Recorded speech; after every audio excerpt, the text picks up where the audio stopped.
இன்றைக்கு நாம் தியானிக்க இருக்கிற வசனம் மத்தேயு 11ஆம் அதிகாரம் 28வது வசனம். வருத்தப்பட்டு பாரம் சுமக்கிறவர்களே, நீங்கள் எல்லாரும் என்னிடத்திலே வாருங்கள், நான் உங்களுக்கு இளைப்பாறுதல் தருவேன்.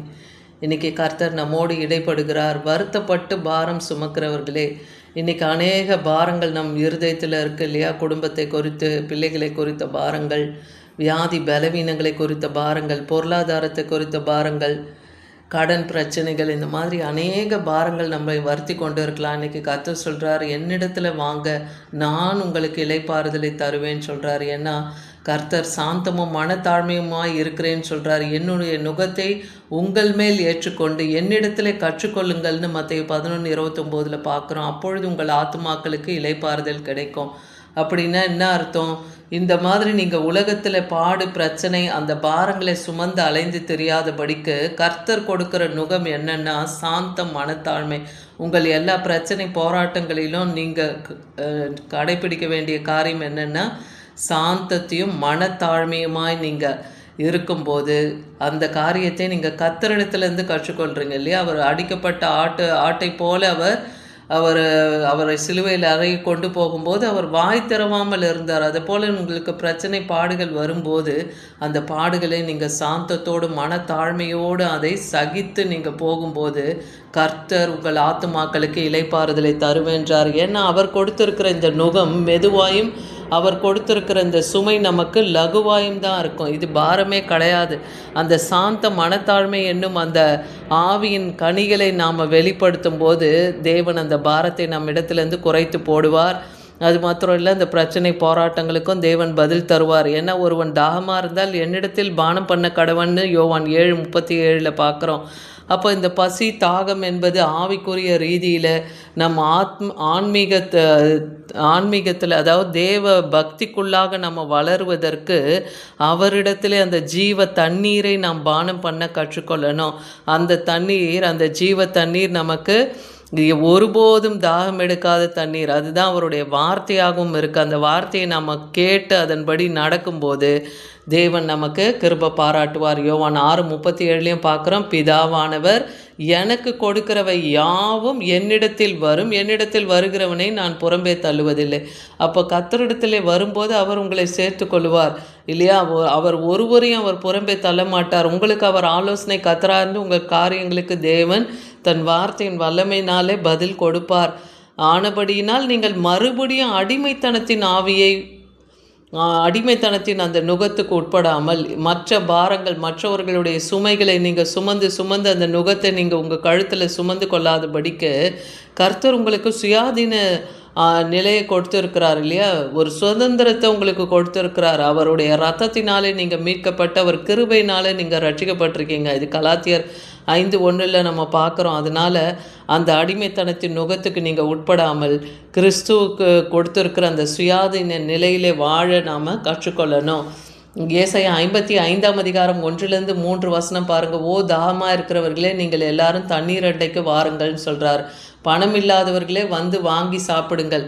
என்ன கர்த்தர் நமக்கு அதை பணமின்றி விலையுமின்றி திராட்சரசமும் பாலும் கொள்ளுங்கள்ன்றார். இது எதற்காகனா நம்ம ஆத்ம பசிதாகம் தீர்வதற்கு. நம்ம ஆத்மா ஒவ்வொரு காரியத்துக்கும் அலைந்து திரிகிறது இல்லை, அதுக்காக நான் இலவசமாக இவைகளை உங்களுக்கு தருகிறேன்றார். அதனால் பணமுமின்றி விலையுமின்றி நீங்கள் இதை வாங்கி சாப்பிடுங்கன்னா கர்த்தருடைய வசனம்தான் அதாவது மனுஷன் அப்பத்தினால் மாத்திரமில்லை, அவருடைய வாயிலிருந்து பிறக்கிற ஒவ்வொரு வார்த்தையினாலும் பிழைப்பான்னு எழுதியிருக்கு இல்லையா? அப்போ அப்பம் அல்லாததுக்கு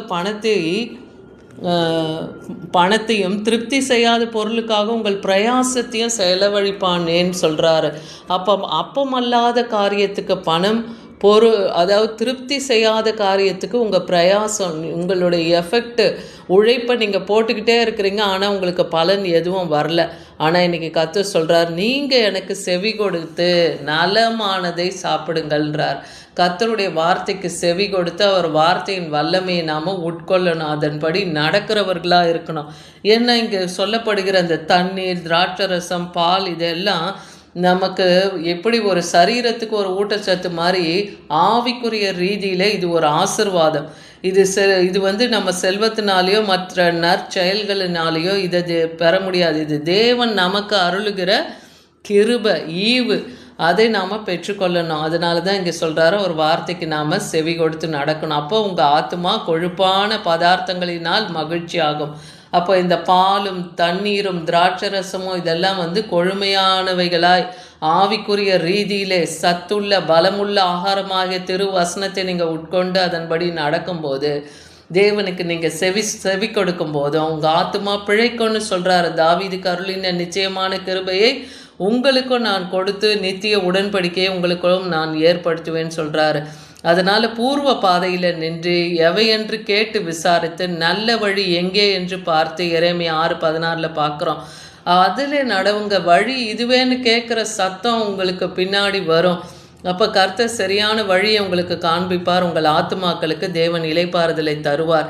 ஏன்னா இஸ்ரவேலின் பரிசுராகிய உங்கள் மீட்பராகிய கர்த்தர் சொல்கிறார், உங்களை பிரயோஜனமான வழியிலே உங்களை போதித்து நீங்கள் நடக்க வேண்டிய வழியிலே உங்களை நடத்துகிற தேவனாகிய கர்த்தர் நானேன்னு சொல்கிறார். அப்போ உங்களை பிரயோஜனமான வழியில் தேவனால் நடத்த முடியும். உங்கள் பிரச்சனை, பாடு, குடும்பத்தின் சூழ்நிலைகள், பொருளாதார சூழ்நிலை எல்லாவற்றையும் தேவன் அறிந்திருக்கிறார். அதனால் உங்களை பிரயோஜனமான வழியில் அவர் நடத்தி உங்களை போதிப்பார். அதன்படி நீங்கள் நடக்கும்போது உங்கள் ஆத்துமாக்கு இளைப்பாறுதல் கிடைக்கும். நீங்கள் இளைப்பாறுதலுக்கு திரும்புவீர்கள் என்றே சங்கீதம் 116:7 பார்க்குறோம். அதே போல் ஏசாயா 28:12 இளைத்தவனை இளைப்பாற பண்ணத்தக்க இளைப்பாறுதல் இதுவே ஆறுதல் என்று அவர்களோட அவர் சொன்னாலும் கேட்க மாட்டோம் என்கிறார்கள். சில டைம் கர்த்தர் நமக்கு இளைப்பாறுதலுக்குரிய வார்த்தைகள், ஆறுதலின் வார்த்தையை சொன்னாலும் இஸ்ரவேல் ஜனங்க அவங்க என்ன பண்ணுறாங்க, அந்த வார்த்தையெல்லாம் கேட்க மாட்டோம்னு ஓடிடுறாங்களாம். ஆனால் இன்றைக்கி கர்த்தருடைய வார்த்தையை நம்ம கேட்டு நடக்கும்போது தேவன் நமக்கு ஒரு இளைப்பாறுதலை தருவார். ஏன்னா நமக்கு தேவன் சுமப்பதற்கு அரிய பாரமான சுமைகளை தான் மனுஷன் தோளின் மேலே தேவன் வைக்கிறார். அதிக பாரம் நமக்கு வைக்கல. அவனவனுக்கு எவ்வளோ காரியங்களை ஏற்று நடக்க முடியுமோ, யாருக்கு எவ்வளோ சோதனை கொடுத்தா அதில் கடந்து வருவாங்கன்னு தேவனுக்கு தெரியும். அதனால் அதெல்லாம் தேவன் தராரு. தாங்களோ ஒரு விரலினாலும் அவைகளை தொடமாட்டார்கள். அப்போ அந்த சுமைகளை மனுஷனால் சுமைகளை தொட முடியாது இல்லையா? ஆனால் கர்த்தர் இன்னைக்கு என்ன சொல்கிறாரு, பாரமான சுமை எதுவும் நான் உனக்கு வைக்கலன்றார். அவனவனு திராணிக்கு தக்கதாக தான் தேவன் சோதி தருகிறார். அப்போ அந்த சோதனையை சகித்து நீங்கள் ஜெயத்தை எடுத்து கர்த்தருக்கு பிரியமான பிள்ளைகளாக நாம் காணப்படணும். அவருடைய இளைப்பாறுதலில் பிரவேசிக்கிறதுக்கு ஏதுவான வாக்கு தத்தம் நமக்கு உண்டாயிருக்கிறதுனால உங்களில் ஒருவனும் அதை அடையாமல் பின்வாங்கி போகக்கூடாது சொல்லப்படுது. அதனால் கர்த்தருக்கு நாம் பயந்து இருக்கணும். கர்த்தருடைய வார்த்தையை நாம், அவருடைய வாக்கு தத்தங்களை எல்லாம் நமக்கு கொடுத்துருக்குறோம். அது எல்லாம் கிறிஸ்து இயேசுக்குள்ளே ஆம் என்றும் ஆமேன் என்றும் இருக்குது. அதெல்லாம் நிச்சயமாக உங்களுக்கும் நடக்கும் என்பதை விசுவாசிங்க. என் அக்கிரமங்கள் என் தலைக்கு மேலாக இருக்குன்னு தாவீது சொல்கிறாரு. ஆனாலும் என் பார சுமையெல்லாம் என்னால் தாங்கக்கூடாத பாரம் ஆயிற்றேன். அப்போ தாவீது அது சொல்கிறார். இன்றைக்கி ஆண்டவராக இயேசு கிறிஸ்து அவருடைய மாதிரியை நமக்கு பின்னாக வைத்து போயிருக்கிறார் இல்லையா? அவர் மாதிரியாக வாழ்ந்து போயிருக்கிறார். அதனால தான் சொல்கிறார், வருத்தப்பட்டு பாரம் சுமக்கிறவங்க என்னிடத்தில் வாருங்க, என்னுடைய சுமையை நீங்கள் ஏற்றுக்கொள்ளுங்க. என் சுமை லகுவாயும் என்னுடைய நுகம் லகுவாயும் என் சுமை மெதுவாயும் உங்களுக்கு இருக்குன்றாரு. அதனால் தேவன் உங்களை சிற்றித்து அவருடைய வேதத்தை உங்களுக்கு போதிக்கிற மனுஷன் பாக்கியவான். அப்போ உங்களை ஒருத்தர் சிற்றித்து நடத்துகிறாங்க, உங்களுக்கு வசனத்தை கொண்டு போதித்து நடத்துகிறாங்கன்னா அவர்கள் பாக்கியவான்கள்.